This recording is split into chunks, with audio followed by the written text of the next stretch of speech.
कि हम उस दुनिया के बारे में पर्सनली कुछ नहीं जानते, सिर्फ सुनते हैं और उस की महिमा को गाने के लिए ऐसी सी कहानियां निर्मित की गई। जैसे कहा गया कि मृत्यु के बाद स्वर्ग मिलता है। अब लोगों ने सोचा कि मर जाएंगे मतलब जब शरीर छूट जाएगा तो स्वर्ग मिलेगा, ऐसा नहीं है। गुरु गोविंदनाथ जी का एक बड़ा प्यारा स्टेटमेंट है, मरो ए जोगी मरो। तो मतलब शरीर छोड़ दो मर जाओ, नहीं, वो मन के मृत्यु की बात करते हैं। जब मैं था तब हरि नहीं, जब हरि है मैं नहीं, एक ही रहेगा। तो फिर उस अध्यात्म की दुनिया की महिमा के लिए हिंदुओं ने स्वर्ग की रचना की,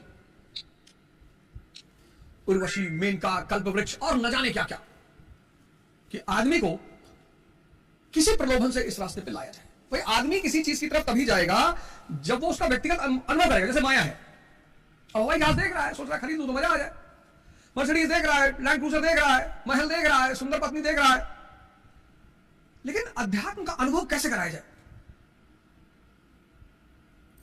बस यही पहली चुनौती है।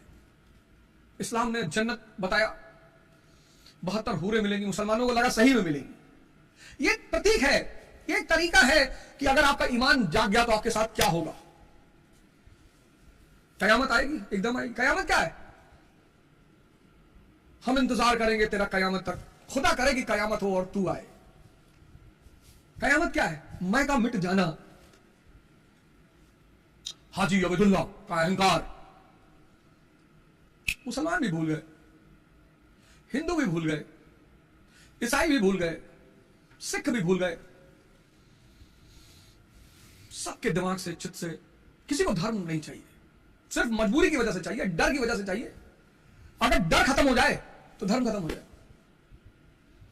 90% लोग धर्म से सिर्फ इसलिए जुड़े हुए हैं क्योंकि डरे हुए हैं। और उनको पता चल जाए कि धर्म चीज क्या है, और भाई साहब इस दुनिया में कोई दुख ही नहीं है। चुनौतियां हैं, वो इस दुनिया का नियम है, चुनौतियां हैं और चुनौतियां हमेशा रहेंगी। और वो दिमाग ही क्या जो चुनौतियों से निपट ना सके। वो मूवी देखो, सीरीज, मामला लीगल है, स्त्री पुरुष को छेड़ रही है और पुलिस वाला कहता है कि देख भाई, ईव टीजिंग के लिए कानून है, एडम टीजिंग के लिए कोई कानून नहीं है।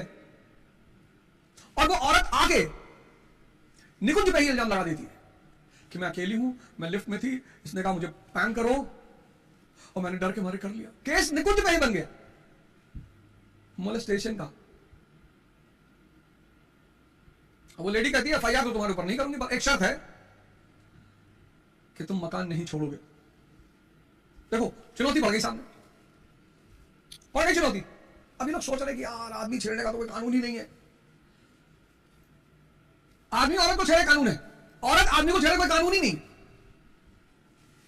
तो वो दोनों लेडियां, एनी और सुजाता, वो जाती है एफआईआर करने, किसने हमें छेड़ा, हमें पैंग किया, आंख भी मारी। तो वो लेडी कहती है कि मुझे ऑस्ट्रेलिया अपनी बेटी के पास जाना है, मेरे ऊपर एफआईआर मत करो। बड़ी प्यारी सीरीज है वो, मामला लीगल है। हर एपिसोड में एक चुनौती है और उस चुनौती से बंदा बाहर निकल रहा है। बस यही जिंदगी। हर एपिसोड में एक चुनौती दिखाई दी गई है, हर एपिसोड में एक चैलेंज दिखाया गया है और फिर व्यक्ति का दिमाग दिखाएगी कि व्यक्ति उस चैलेंज से बाहर कैसे आता है। बीडी त्यागी जिंदाबाद। बार एसोसिएशन का इलेक्शन आ जाते हैं, दुखी है, उदास है, लगता है भगवान ने सब कुछ उनसे छीन लिया है। बड़ी बेचारे मेहनत करते हैं, क्या दिमाग लगाते हैं झिलमिल कोर्ट को एड्रेस करने के लिए, फिर भी चुनाव हार जाते हैं। महिलाओं का वोट पा जाते हैं, फिर भी चुनाव हार जाते हैं, दुखी हैं। ऐसे आप में से बहुत सारे लोग दुखी होंगे कि परमात्मा ने मुझे ये नहीं दिया, परमात्मा ने मुझे ये नहीं दिया। और फिर बीडी ताकि क्या हो जाते हैं, प्रिंसिपल, डिस्ट्रिक्ट जज। ऐसे परमात्मा सबको दिए जा रहा है, पर जो उसने दिया है उसका हम धन्यवाद कभी नहीं करते। आप शायद ही अपने स्वस्थ होने को परमात्मा की कृपा मानते हो। बहुत बड़ी कृपा है अगर आप शारीरिक रूप से स्वस्थ है, बहुत बड़ी कृपा है अगर आपको डायबिटीज नहीं है, बहुत बड़ी कृपा है अगर आप कोर्ट कचहरी नहीं जाते हैं, बहुत बड़ी कृपा है अगर आप अस्पताल नहीं जाते हैं, बहुत बड़ी कृपा अगर 5'5" से ज्यादा आपकी हाइट है। इन सब चीजों को आप कृपा ही नहीं मानते। बहुत बड़ी कृपा अगर सुबह आपकी आंख खुल जाती है। पूरी दुनिया में कई सारे लोग रात में निपट जाते हैं, पर जिसके पास मर्सिडीज है वो रोल्स रॉयस मांग रहा है, जिसके पास रोल्स रॉयस है वो चॉपर मांग रहा है, हेलीकॉप्टर मांग रहा है, प्राइवेट जेट मांग रहा है। यज्ञ, यज्ञ ही कर्म है, यज्ञ ही भजन है, यज्ञ ही योग साधना है। कुछ नहीं करना है आपको। मैं तो सुबह 6 बजे रे अवध ओझा के चैनल पर ध्यान करवाता हूं, माहौल क्रिएट करता हूं कि आप ध्यान करें। कुछ नहीं करना है आपको, हर कृत्य को यज्ञ में बदल लेना है। सुबह उठे 5 मिनट बिस्तर पर ही यज्ञ कर ले, यज्ञ से शुरुआत, वही बिस्तर से ही। यज्ञ क्या है? श्वास प्रश्वास को देखना, सांस खींचना उठाना, ऊपर नीचे नहीं। आप क्या करते हैं? आप कृत्य करने लगते हैं, आप सांस ऊपर नीचे कर रहे हैं। नहीं करना है, सिर्फ साक्षी बनना है, देखना है कि सांस चल रही है। और जैसे जैसे यज्ञ बढ़ता जाएगा, और प्रत्येक क्रिया को यज्ञ बना ले। उठे, ध्यान में ब्रश करें, ध्यान में नहाएं। थोड़ा सा कठिन है, चुनौती है, लेकिन धीरे धीरे सरकार मजा आने लगेगा।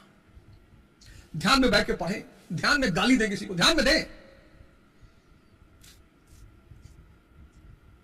वही यज्ञ। ध्यान में खेलें, ध्यान में ऑफिस जाएं, मेट्रो में खड़े हैं, यज्ञ करते रहें। और जिस दिन आपका ध्यान आपकी सांस पे लग जाएगा, जिस दिन, बस उसी दिन आपके जीवन में कयामत हो जाएगी। यही कयामत है। उसी दिन, कयामत और विनाश में फर्क है। विनाश मतलब 50 एटम बम मार के पूरी धरती खत्म, वो विनाश है, वो कयामत नहीं है। कयामत मतलब यह है कि आप की नजर जिस दिन आपकी सांस पे पड़ी, पता है, आप खेल सीख जाएंगे, बड़ा प्यार। भाई आपका ध्यान आपकी सांस पे लगा, आप गहन शांति परम आनंद में चले, मजा आ जाएगा, तुरंत मजा आ जाएगा।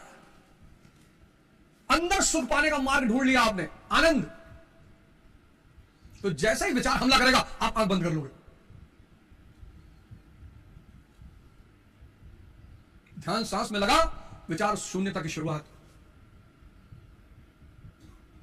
और जितनी विचार शून्यता बढ़ती चली जाएगी, उतना आपका स्वरूप निखरता चला जाएगा। ये मन,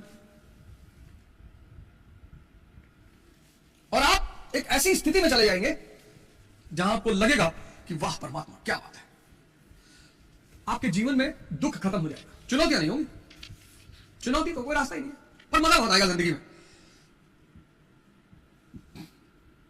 उसकी विशेषताओं का चित्र किया, किंतु अभी तक यह नहीं बताया कि यज्ञ है क्या। अब यहां उसी यज्ञ को स्पष्ट करते हैं, यज्ञ को और स्पष्ट कर रहे हैं। 25वां श्लोक, बहुत ध्यान से इस श्लोक को देखिएगा, बहुत ध्यान से। दैवेवापरे यज्ञम योगिनी पर्युपासते ब्रह्मग्रावापरे यज्ञम यज्ञे नैवो पजुहौति। मतलब गत श्लोक में योगेश्वर श्री कृष्ण ने परमात्मा स्थित महापुरुष के यज्ञ का निरूपण किया, किंतु दूसरे योगी जो अभी उस तत्व में स्थित नहीं है, जैसे महाराज अलगानंद है, वो भी यज्ञ कर रहे हैं 24 घंटा। वो इसलिए कर रहे हैं, लोक संग्रह के लिए। 50,000 लोग डेली मिलने जाते हैं, वो सबको दे रहे हैं, पर बहुत कम लोगों को पता चल रहा है कि उन्हें मिल रहा है। जो भी एक दिन महाराज जी की कथा सुबह शाम ध्यान पूर्वक सुन लेता है, जो भी एक दिन महाराज जी की कथा सुबह शाम ध्यान पूर्वक सुन लेता है, उसको अमृत प्राप्त हो जाता है। पर बहुत सारे लोगों को एहसास ही नहीं होता। वहां बहुत सारे लोग जाते परेशान रहते हैं, ए भैया महाराज जी के दर्शन करा दे, ए भैया महाराज जी के दर्शन, ए भैया, अरे वो सबको बांटने निकलते हैं, कोई जरूरत नहीं है। वहां बैठकर यज्ञ करना है।